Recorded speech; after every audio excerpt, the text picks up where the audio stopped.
Le professeur de ma fille, âgé de 56 ans, a utilisé ma carte de crédit pour réserver un motel pour eux. Quand j'ai frappé à la porte pour les confronter, il m'a dit qu'elle me voulait. Où est mon pote? Eh bien, la police aussi la veut. Ma fille était le rêve de tout père. Jusqu'à l'âge de 16 ans, elle n'avait aucun intérêt pour les relations amoureuses. Elle n'avait même pas de béguin pour ces boys bands comme Big Time Rush ou One Direction. Honnêtement, la plupart des hommes sont tellement horribles que j'aurais été plus qu'heureux de la voir emménager et vivre heureuse pour toujours avec sa meilleure amie et peut-être quelques chats ou autres. Mais ensuite est venu le jour que tous les parents redoutent. Elle est rentrée à la maison et j'ai remarqué qu'elle semblait bien plus ailleurs que d'habitude, mais pas d'une manière dépressive typique d'un adolescent. Ses joues étaient roses, et il y avait une étincelle dans ses yeux. Mon instinct paternel s'est emballé. Je savais qu'il y avait un garçon en jeu, mais je savais aussi autre chose, en mentionnant le mot qui commence par un G, elle passerait instantanément en mode adolescente et m'ignorerait complètement. Alors j'ai fait semblant de ne rien remarquer, et elle a marché. Parce que chaque jour, elle rendait la chose de plus en plus évidente. Elle faisait 10 fois plus d'efforts pour ses tenues, dépensait plus d'argent en maquillage, souriait à son téléphone. Et je sais ce que j'ai dit avant, mais malgré tout, j'étais heureux pour elle. Et un jour, mon rêve est enfin devenu réalité, enfin, plus ou moins, parce qu'elle m'a demandé des conseils sur les garçons. Cela m'a fait grimacer intérieurement que ma petite fille grandissait, mais en même temps, j'étais content qu'elle veuille que je fasse partie de sa nouvelle vie d'adulte. « Papa, comment tu sais si un garçon t'aime bien ?» demanda-t-elle innocemment. « Ma chérie, la plupart des hommes sont des idiots. Ils sont simplement incapables de cacher leurs émotions, donc si tu n'es pas sûr, prends ça comme un signe qu'ils ne t'aiment pas. Je ne suis pas sûr, je posais juste la question, répondit-elle. J'ai soupiré et suis resté silencieux, la procédure habituelle quand ma fille est possédée par le démon maléfique aussi connu sous le nom d'hormones adolescentes. Quelques minutes plus tard, elle recommença à sourire, et la tension dans la pièce se dissipa automatiquement. Le sentiment ne peut être comparé qu'à un lever de soleil lors d'une journée d'été. Ah, les joies d'être père. Au cours des jours suivants, je savais que les choses progressaient entre elle et le garçon mystère parce qu'elle rentrait plus tard à la maison, 18h au lieu de 16, sans explication plausible. J'allais la laisser venir à moi, mais ensuite elle est rentrée avec une marque violette sur le cou, portant une jupe qui n'aurait même pas dû passer le code vestimentaire de l'école. Elle baissa les yeux vers le sol, comme si elle savait ce qui allait suivre. « Ma chérie, qui est ce garçon que tu fréquentes ?»« Je ne veux pas en parler, dit-elle en boudant. Et je suppose qu'elle a vu l'inquiétude sur mon visage, parce que c'est laquelle a continué. « Papa, il me traite bien. Il m'achète de belles choses, me fait me sentir spécial. Il n'est pas marié, je veux dire, en couple, il n'est pas en couple. Et je crois qu'il m'aime. » Je haussai un sourcil. « Marié? Qu'est-ce que... » Elle devint super rouge avant de rentrer dans sa chambre et de claquer la porte. Je posai mon menton sur ma main. Quelque chose n'allait pas. Je connais les garçons de 16 ans, et je sais qu'ils sont fauchés comme les blés. En plus, ma fille est généralement fière de ne jamais faire de lapsus en parlant. Un horrible pressentiment m'envahit. Je me suis immédiatement tué et suis allé vers l'iPad familial. Vous voyez, j'avais remarqué depuis des années que la pellicule de l'iPad était synchronisée avec celle de ma fille. Évidemment, je ne lui ai jamais dit cela. D'habitude, quand je clique dessus, je ne vois que des dizaines de captures d'écran d'Instagram ou de messages Snapchat impliquant des drames insignifiants avec son groupe d'amis, ou le selfie occasionnel avec une couronne de fleurs. Mais cette fois, j'ai vu quelque chose de bien plus sombre. Car là, dans les photos récentes, il y avait elle et son petit ami.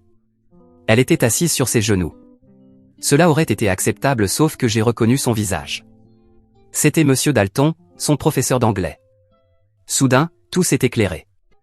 Les sourires en plus pendant les réunions parents-professeurs, ces louanges constantes envers ma fille dans le groupe de discussion des parents. Récemment, il parlait même d'acheter un cadeau pour célébrer sa retraite prochaine. Un haut le cœur me prit à la gorge. Je voulais attraper son téléphone, trouver son adresse et lui éclater la tête contre le trottoir jusqu'à ce que son cerveau soit réduit en bouillie. Mais je savais que c'était une situation sensible et que je ne voulais pas que ma fille ne me fasse plus jamais confiance. Alors à la place, je suis allé à sa chambre et j'ai frappé à la porte. Quand elle m'a dit que je pouvais entrer, je suis entré doucement et me suis assis de l'autre côté du lit. J'étais prêt à tirer pleinement parti de son affection. « Ma chérie, je veux juste que tu saches que je te soutiens quoi qu'il arrive.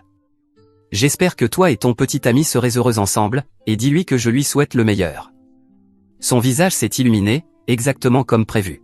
« Merci papa, t'es le meilleur, dit-elle en me faisant un énorme câlin et en me promettant qu'elle le dirait à son petit ami.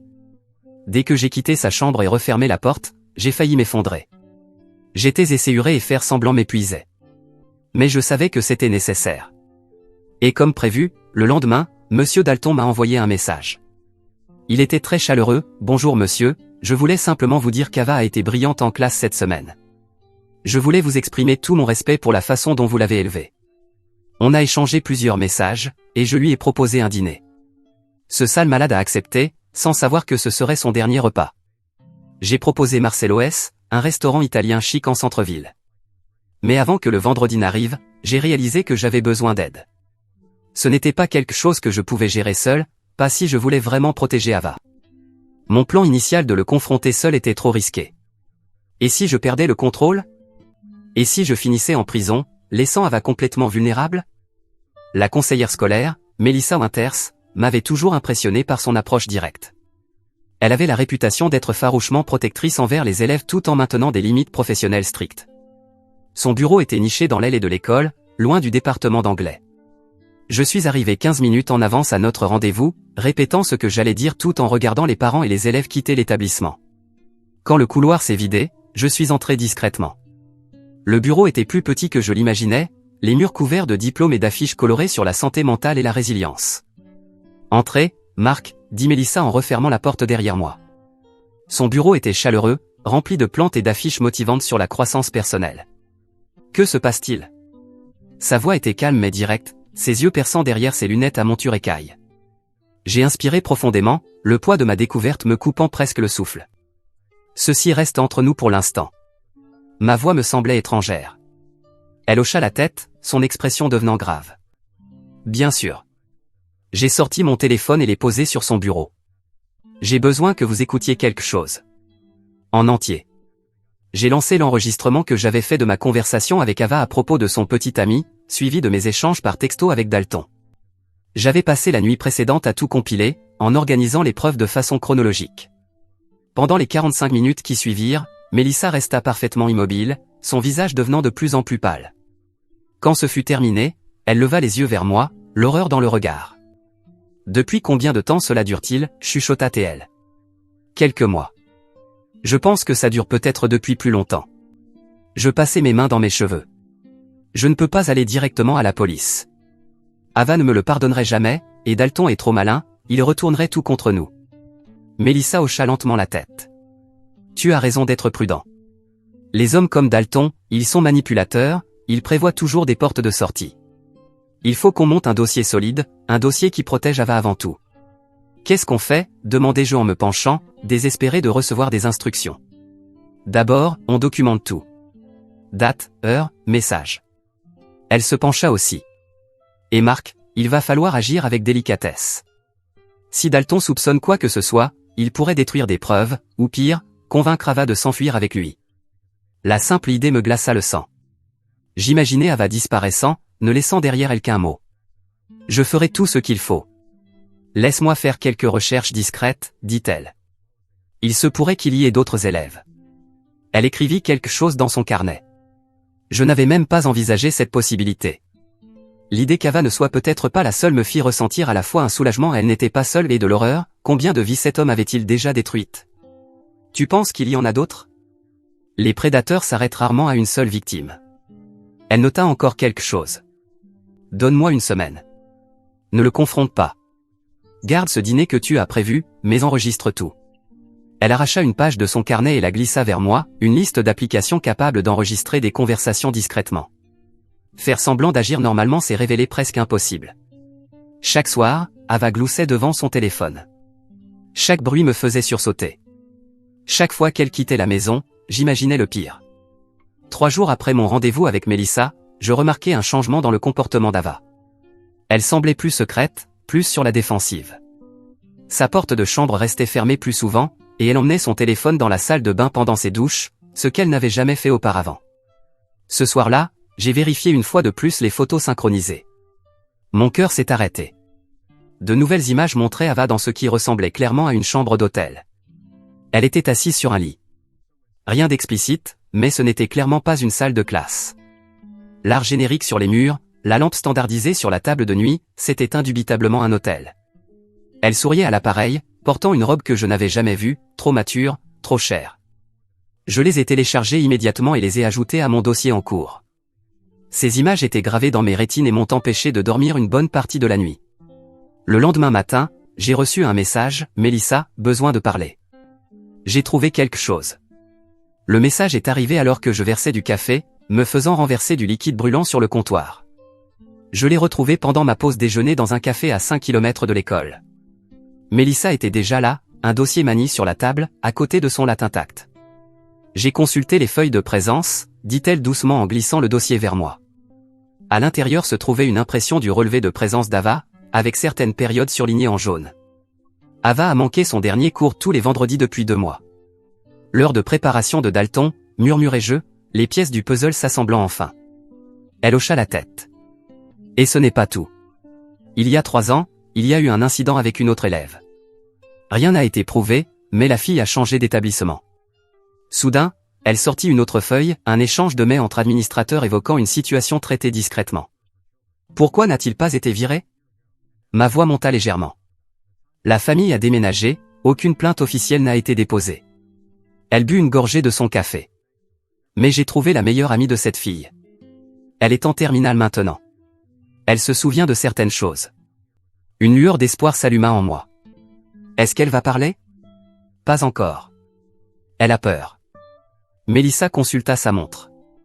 Marc, il nous faut plus. Quelque chose de concret. Ce soir-là, pendant qu'Ava prenait sa douche, j'ai glissé un petit enregistreur vocal dans la poche avant de son sac à dos. La culpabilité me rongeait, mais je ne pouvais pas m'empêcher de penser à ces photos dans la chambre d'hôtel. Le lendemain était vendredi, le jour du dîner prévu avec Dalton. J'ai appelé mon travail pour dire que j'étais malade et j'ai attendu qu'Ava rentre, vers 18h30. Elle franchit la porte avec un sourire, les joues rouges, les cheveux légèrement en bataille. « Papa, je pensais que tu avais ce dîner ce soir ?» Elle laissa tomber son sac à dos près de l'entrée. « Annulé, dis-je, tentant de paraître détendu. Je ne me sentais pas très bien. Je fis semblant de tousser pour faire plus vrai. Oh. Était-ce du soulagement dans sa voix? Bon, je vais prendre une douche et ensuite étudier dans ma chambre. Dès qu'elle entra dans sa chambre, je récupérai le dictaphone dans son sac et m'enfermai dans mon bureau.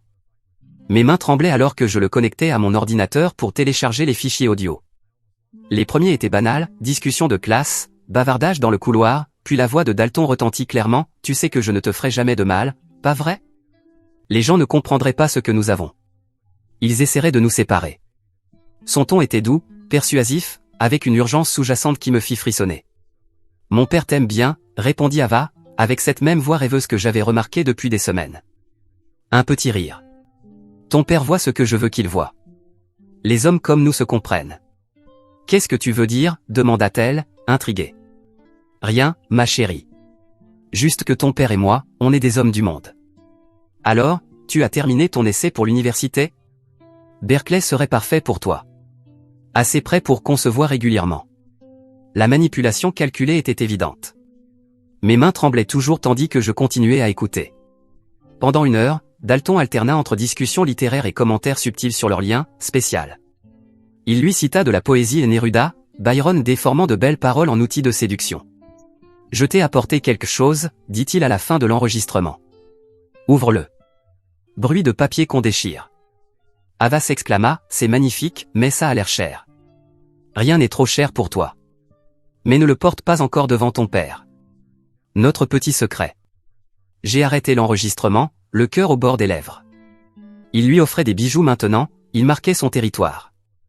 J'ai copié les fichiers sur un disque sécurisé, puis envoyé un message à Mélissa, « J'ai l'audio. » Preuve claire de manipulation. J'ai ensuite écrit à Dalton pour annuler notre dîner, prétextant une urgence professionnelle. Je ne pouvais pas me fier à moi-même pour rester assis face à lui sans faire quelque chose que je regretterais. Ce week-end-là, Ava devint de plus en plus irritable. Dimanche soir, je l'ai entendue pleurer, mais quand j'ai frappé à sa porte, elle m'a dit de partir. Lundi matin, Mélissa m'a envoyé un autre message, bureau du proviseur, 16h. Apporte tout. Le message m'a électrisé. C'était le moment. Le moment où on allait officiellement commencer à arrêter Dalton. J'ai passé la journée à tout organiser, enregistrement, photos, présence, j'ai créé une chronologie notant chaque interaction suspecte, chaque absence inexpliquée. À 15h30, je suis parti pour l'école. Le parking était à moitié vide, la plupart des élèves déjà rentrés chez eux. J'étais tellement concentré que je n'ai presque pas remarqué Ava, debout près de l'entrée principale, en train de se disputer avec une fille que j'ai reconnue comme étant Skylar Williams, sa partenaire de labo. Tu ne sais pas de quoi tu parles, cracha Ava, le visage rouge de colère. Je sais exactement de quoi je parle, répondit Skylar. Il a fait la même chose à ma cousine avant qu'elle ne change d'école. Demande-lui pour le bracelet qu'il lui a donné. Elle tenta d'attraper le poignet d'Ava, où je vis maintenant un bracelet en argent briller sous le soleil de l'après-midi. Mon cœur s'arrêta. Je me suis caché derrière une voiture, regardant Ava s'éloigner en direction du bâtiment d'anglais, les épaules voûtées, la tête baissée alors qu'elle poussait les portes doubles. C'était mauvais. Si elle confrontait Dalton maintenant, tout pouvait s'effondrer. J'ai envoyé un texto à Melissa, urgence. Ava se dirige vers la salle de Dalton. Elle pourrait le confronter. Sa réponse fut immédiate, j'arrive. Retiens-la si tu peux. Je me précipitai dans le bâtiment, essayant d'avoir l'air naturel. Lorsque je tournais au coin du couloir menant au département d'anglais, je vis Ava disparaître dans la salle de classe de Dalton. À travers la petite vitre de la porte, je pouvais les voir en train de se disputer. Le visage de Dalton était tendu de colère, son habituelle attitude maîtrisée se fissurait. Il saisit le bras d'Ava, et quelque chose en moi se brisa. Je fis irruption dans la pièce. Lâchez ma fille. Ils se figèrent tous les deux. Dalton se reprit le premier, relâchant Ava et reculant avec un sourire maîtrisé. Marc, quelle surprise. Ava et moi discutions justement de son essai. Papa, qu'est-ce que tu fais là? Ava avait l'air mortifié, ses joues rougissant de gêne. Je venais voir le principal Harrison, dis-je sans détourner les yeux de Dalton. Ava, il faut qu'on y aille. Non, dit-elle en s'éloignant de moi. Tu ne comprends pas, Skylar dit des choses horribles sur Monsieur Dalton, des mensonges. Le sourire de Dalton ne vacilla pas, mais son regard se durcit. Les ragots d'adolescents, malheureusement, c'est courant pour les enseignants. Ava, s'il te plaît, dis-je en lui tendant la main. Il faut qu'on parle en privé. Il n'y a rien à dire, s'écria-t-elle. Tu avais dit que tu nous soutenais. Ce n'est peut-être pas le bon moment, intervint Dalton avec calme. Ava, rentre chez toi. Ton père et moi allons en discuter comme des adultes. Avant que je ne puisse répondre, Melissa apparut dans l'encadrement de la porte, avec le principal Harrison juste derrière elle. Harrison était un homme grand à l'allure militaire, son expression grave. Monsieur Dalton, dit-il d'un ton ferme, dans mon bureau, maintenant. Le masque de Dalton se fissura légèrement. De quoi s'agit-il? D'un sujet sérieux qui requiert une attention immédiate, répondit Harrison. Mademoiselle Winters, veuillez accompagner Ava dans votre bureau. Je ne vais nulle part, hurla Ava, des larmes coulant sur ses joues. Papa, qu'est-ce que tu as fait? Ce que j'ai dû faire pour te protéger, répondis-je, la voix brisée. Je n'ai pas besoin d'être protégée de lui. Elle se tourna vers Dalton. Dis-leur. Dis-leur que c'est réel. L'expression de Dalton changea, devint calculatrice. Ava, calme-toi. C'est clairement un malentendu. Monsieur Jenkins, dit doucement Harrison, peut-être devriez-vous rejoindre votre fille et mademoiselle Winters. J'acquiesçai pendant que deux agents de sécurité apparaissaient derrière Harrison. Dalton les vit aussi. Son sourire assuré vacilla. C'est ridicule, dit-il. Sur la base de quoi? De la parole d'une adolescente jalouse? Nous avons des preuves, répondit Harrison. Des preuves substantielles. Il fit signe aux agents, qui s'approchèrent de Dalton. L'heure suivante fut la plus difficile de ma vie. Dans le bureau de Melissa, Ava alternait entre cris et sanglots incontrôlables. Elle me traita de menteur, de traître, jura qu'elle ne me pardonnerait jamais. Il m'aime, cria-t-elle. Tu as tout gâché. Melissa tenta d'intervenir. Ava, je sais que c'est difficile, mais il y a des choses que tu ignores. Qu'est-ce que je ne comprends pas? Que mon père a prétendu me soutenir pendant qu'il me trahissait? Que Monsieur Dalton a déjà fait ça avant. C'est exact, dit doucement Melissa. Cela stoppa Ava net. Quoi? Il y a 3 ans, avec une autre élève. Elle a changé d'école par la suite. Tu mens, murmura Ava, mais je vis le doute s'installer dans ses yeux. La cousine de Skylar, dis-je doucement. C'est d'elle qu'elle parlait, n'est-ce pas? Ava baissa les yeux vers le sol. Elle a dit qu'il lui avait offert un bracelet aussi. Mon cœur se serra. Quel bracelet? Lentement, Ava retroussa sa manche, révélant un bracelet en argent avec un petit pendentif en saphir. Il a dit que ça faisait ressortir mes yeux. Melissa prit des notes. Je peux le voir? Ava retira le bracelet à contre-cœur. À ce moment-là, Harrison entra dans le bureau, l'air sombre. Monsieur Dalton a été escorté hors du campus et placé en congé administratif, en attendant l'enquête. Le conseil a été informé, ainsi que notre petite équipe. Et la police, demandai-je. Harrison soupira. C'est compliqué sans la coopération d'Ava. Il jeta un coup d'œil à ma fille. Je ne parlerai pas à la police, dit-elle d'un ton tranchant. C'est de la folie. Vous me traitez tous comme une enfant. Tu es une enfant, répondis-je fermement. Tu as 16 ans. Je suis assez grande pour savoir ce que je veux. Harrison suggéra que nous prenions tous la nuit pour nous calmer. En quittant l'école, Ava marchait à 10 pas devant moi, refusant de reconnaître ma présence. Ce soir-là, elle s'enferma dans sa chambre. Je suis resté assis devant sa porte à l'écouter pleurer jusqu'à ce qu'elle s'endorme, vers minuit. Le lendemain matin, son téléphone vibra à plusieurs reprises. Comme elle ne sortait pas pour le petit déjeuner, je suis monté dans sa chambre et l'ai trouvée vide. La fenêtre était ouverte. Mon cœur faillit s'arrêter. Les rideaux flottaient dans la brise du matin. Un mot griffonné à la hâte reposait sur l'oreiller, « Vous ne pouvez pas nous arrêter ». J'ai appelé son téléphone, messagerie directe. J'ai envoyé un texto à Melissa, paniquée, Ava est partie. Je pense qu'elle est avec Dalton. Sa réponse fut immédiate, j'appelle Harrison. Vérifie les transactions de ta carte bancaire pour des frais d'hôtel. Je me suis connecté à mon compte bancaire et j'ai vu une transaction au Beviewin, à la sortie de la ville, datant d'à accent grave peine 20 minutes. Je me souvenais qu'Ava m'avait un jour dit qu'elle avait utilisé ma carte pour commander une pizza pour eux. Il avait dû enregistrer les informations. J'ai attrapé mes clés et foncé à l'hôtel, appelant la police en chemin. La standardiste m'assura que des agents seraient envoyés, mais qu'il pourrait y avoir un délai à cause d'un accident majeur sur l'autoroute. En arrivant, j'ai repéré la voiture de Dalton sur le parking, une Audi argentée. Chambre 118, selon la transaction. Sans réfléchir, j'ai couru jusqu'à la porte et tambouriné. Ava, ouvre. Silence, puis des bruits de pas. La voix de Dalton se fit entendre derrière la porte, elle ne veut pas te voir.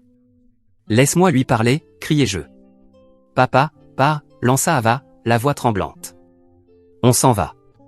Tu ne peux pas nous arrêter. Ava, s'il te plaît, suppliai-je, parle-moi juste 5 minutes. Ensuite, si tu veux vraiment partir, je ne t'en empêcherai pas, c'était un mensonge, mais je devais entrer. Silence. Finalement, la porte s'entr'ouvrit. Dalton se tenait là, essayant de paraître calme mais visiblement nerveux. 5 minutes, dit-il. Ensuite, on part. Je le poussai et entrai dans la chambre. Ava était assise sur le lit, une petite valise à côté d'elle. Ses yeux étaient rouges et gonflés. La pièce sentait le désodorisant bon marché et le désespoir. Ma chérie, ne fais pas ça, dis-je doucement. Tu ne comprends pas, répondit-elle. On s'aime.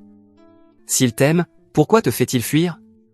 Pourquoi ne pas attendre que tu aies 18 ans? Parce que des gens comme toi ne nous laisseront jamais être ensemble. Je pris une grande inspiration. Ava, il y a quelque chose que tu dois savoir. Quelque chose que j'ai découvert hier. Dalton fit un pas en avant. On n'a pas le temps pour ça. La cousine de Skyler n'était pas la première, poursuivis-je en l'ignorant. Melissa a trouvé 2 autres cas dans son école précédente. Même schéma. Même bracelet. Les yeux d'Ava s'écarquillèrent. Quoi? Il ment, dit Dalton rapidement. Ils mentent tous. Le bracelet a ses initiales gravées sur le fermoir, dis-je. Vérifie. Ava porta la main à son poignet, mais le bracelet n'y était plus. Elle regarda Dalton. Où est mon bracelet? Dans ton sac, répondit-il avec désinvolture. On doit y aller. Je veux le voir. Elle se leva, se dirigeant vers sa valise. Plus tard. Le bus part dans 30 minutes. Quelque chose changea dans l'expression d'Ava. Tu as dit qu'on allait chez ton cousin, dans sa cabane. Dalton hésita. On a discuté des 2 options. Non, on ne l'a pas fait, dit-elle en se redressant. Tu m'as dit que ton cousin avait une cabane dans l'Oregon, où on pourrait rester jusqu'à ce que ça se tasse. Les plans changent, grogna-t-il. Son masque tombait. Prends ton sac. Je me plaçai entre eux. Elle ne partira pas avec toi. Le visage de Dalton s'assombrit. Cela ne te regarde plus. Ava, dis à ton père que tu viens avec moi. Mais Ava le fixait. Elle le voyait vraiment, peut-être pour la première fois. Tu as menti à propos de la cabane. C'est un détail sans importance. Et qu'est-ce que tu as encore menti? Elle se tourna vers moi. Papa, qu'as-tu voulu dire en parlant d'autres cas? Avant que je ne puisse répondre, les sirènes retentirent au loin. L'expression de Dalton devint désespérée. Il faut qu'on parte, maintenant, grogna-t-il, attrapant brutalement le bras d'Ava. Elle se dégagea en grimaçant. Tu me fais mal. Lâche-la, le prévins-je en m'avançant. Sinon quoi? Ricana-t-il. Tu vas m'arrêter? Elle vient avec moi et tu vas nous laisser passer cette porte. Je le regardai droit dans les yeux. La police est déjà là. C'est fini, Dalton. Comme pour lui donner raison, un coup sec retentit à la porte. Police. Ouvrez immédiatement. Ce qui se passa ensuite sembla se dérouler au ralenti. Dalton relâcha Ava et se jeta sur sa veste. Je vis un éclat métallique et compris, horrifié, qu'il avait une arme. Personne ne bouge. Cria-t-il en me pointant du canon. Ava, prends ton sac. On sort par l'arrière. Ava resta figée, le visage blême. Tu as une arme? Juste pour me protéger, dit-il d'une voix soudain douce. Viens, ma chérie, il faut qu'on y aille. Les coups redoublèrent. Ouvrez cette porte maintenant. Dalton attrapa Ava par le bras libre. Bouge. Quelque chose céda en moi. Je me jetai sur lui au moment où la police défonçait la porte. L'arme vola dans un coin tandis que nous nous écrasions au sol.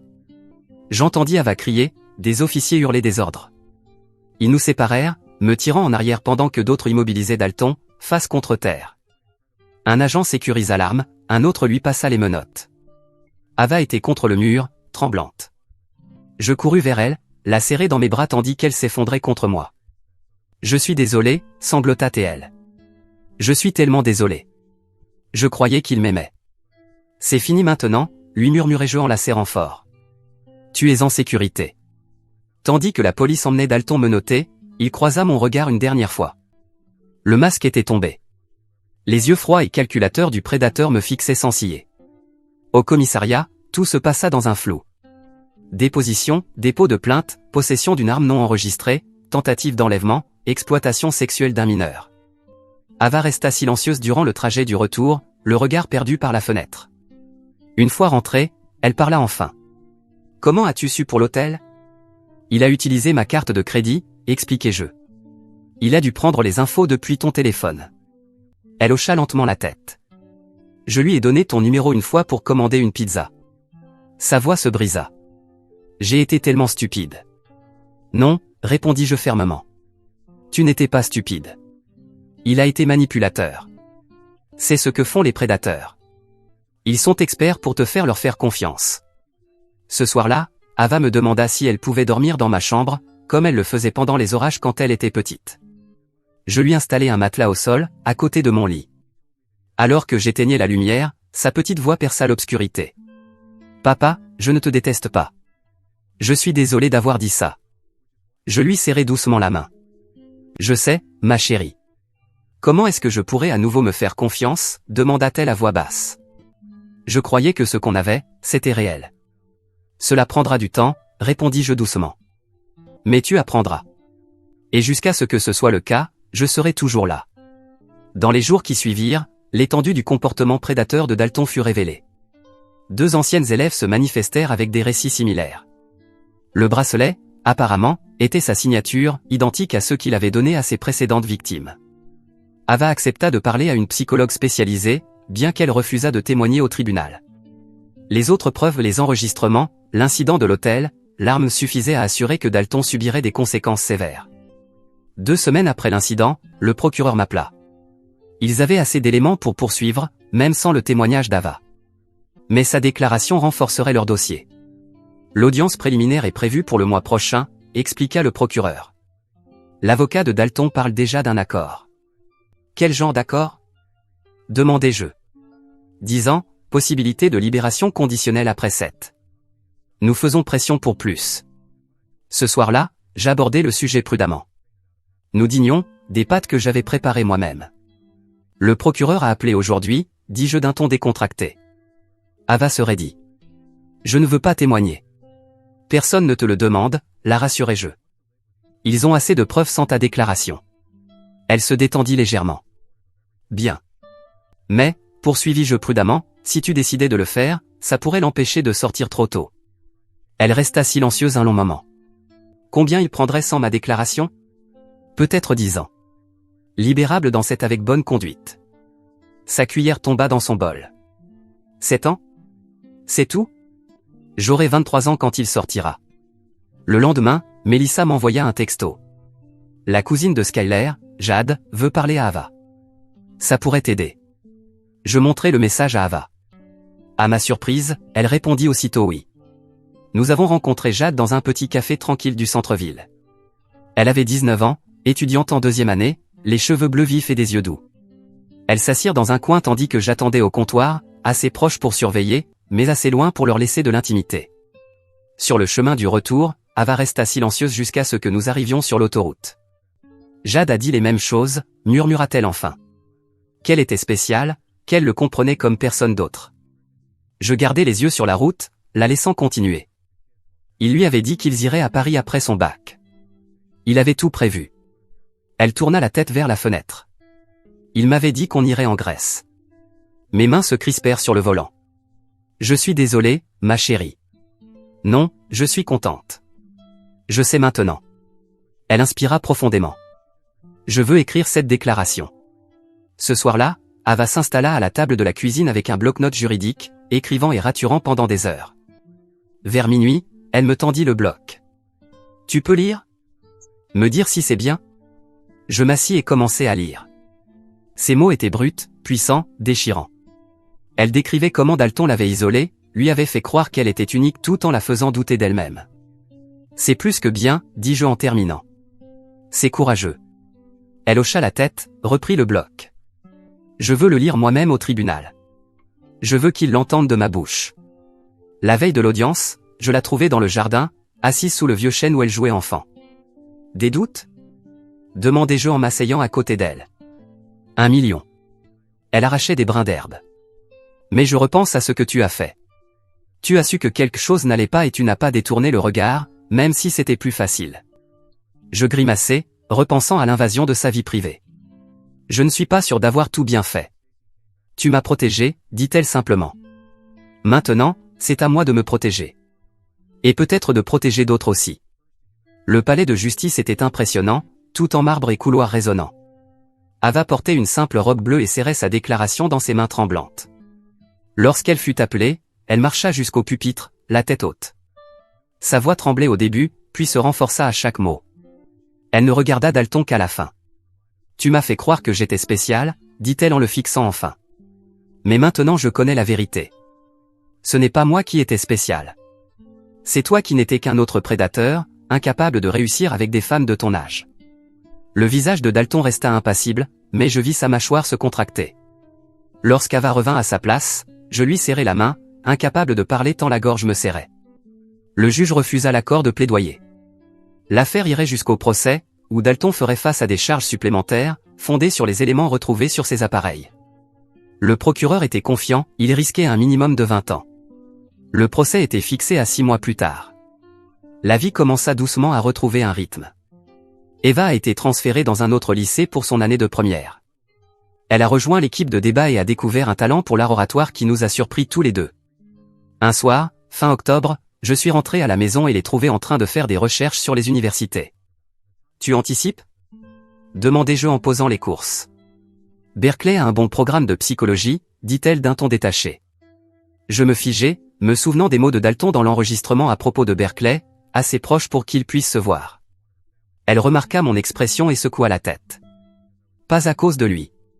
Parce que je veux aider les gens qui ont traversé ce que j'ai traversé. Un immense soulagement m'envahit. Tu serais incroyable dans ce domaine. J'y ai pensé, continua-t-elle, à créer un groupe de soutien à l'école pour ceux qui vivent des relations compliquées. C'est une excellente idée, répondis-je en commençant à ranger les courses. Elle acquiesça, puis hésita. Papa, je peux te poser une question bizarre? Bien sûr. Comment tu as vraiment su? Tu disais que tu faisais attention, mais c'était plus que ça, non? Je pris une profonde inspiration. Tes photos étaient synchronisées avec l'iPad familial. Ses yeux s'écarquillèrent. Tu as tout vu? Pas tout. Juste assez pour comprendre que quelque chose n'allait pas. Je m'attendais à des reproches, à ce qu'elle m'accuse d'avoir violé sa vie privée. Mais elle resta silencieuse un long moment. Merci de ne pas me l'avoir dit à l'époque, dit-elle enfin. Je n'aurais pas compris. Et maintenant? Demandai-je prudemment. Maintenant, je sais ce qu'on risquait. Elle referma son ordinateur portable. Je ne suis pas en colère. Je suis reconnaissante. Le procès commença en mars. 3 semaines plus tard, la procureure nous appela avec des nouvelles. Dalton avait plaidé coupable pour tous les chefs d'accusation. 25 ans, nous dit-elle. Sans possibilité de libération conditionnelle avant au moins 20 ans. Ava resta silencieuse quand je le lui annonçai, puis hocha simplement la tête. Bien. Ce soir-là, je la retrouvai dans le jardin, à nouveau, regardant les étoiles. Je m'assis à côté d'elle sans dire un mot. Je ne cesse de penser à celle que je serais devenue, murmura-t-elle, si ça avait continué plus longtemps, si tu n'avais pas compris. Tu aurais fini par t'en rendre compte, la rassurai-je. Tu es bien trop intelligente. Peut-être, dit-elle en serrant ses genoux contre sa poitrine. Mais combien de dégâts cela aurait causé d'ici là? Je n'avais pas de réponse. Nous restâmes en silence pendant plusieurs minutes. Je vais m'en sortir, dit-elle, plus pour elle-même que pour moi. Pas aujourd'hui, ni demain, mais un jour. Je le sais, répondis-je doucement. Elle posa sa tête contre mon épaule, un geste qu'elle n'avait pas eu depuis tout ce drame. Je pense à créer un blog. Anonyme, bien sûr. Pour parler des signes d'alerte. Je pense que c'est une excellente idée. J'aurai besoin de ton aide pour certaines choses. Les signes que tu as remarqués et que moi, j'ai manqué. Tout ce dont tu as besoin, promis-je. Je suis là pour tout. Nous restâmes dans un silence apaisant, à observer les étoiles. La route à venir aurait encore des jours difficiles, mais Ava retrouvait son chemin. Pas celui vers la personne qu'elle était avant, mais vers quelqu'un de plus fort, plus sage, et toujours fondamentalement elle-même. 1 mois plus tard, elle me montra le premier brouillon de son article de blog. Il commençait ainsi, j'avais 16 ans quand j'ai cru tomber amoureuse d'un prédateur. Voici comment mon père m'a sauvé, et comment j'ai appris à me sauver moi-même. Je le lus les larmes aux yeux, bouleversé par son courage et sa clarté. Quand j'eus terminé, elle me regardait anxieusement. C'est bien? Je dois changer quelque chose? C'est parfait, lui répondis-je. Tout comme toi. Elle leva les yeux au ciel mais sourit. Un vrai sourire, qui atteignait ses yeux. Personne n'est parfait, papa. C'est vrai, approuvai-je. Mais tu t'en approches. Parfois, l'amour ne suffit pas pour protéger nos enfants. Mais l'amour, combiné à la vigilance, au courage et à la volonté d'agir même quand c'est difficile, ça peut suffire.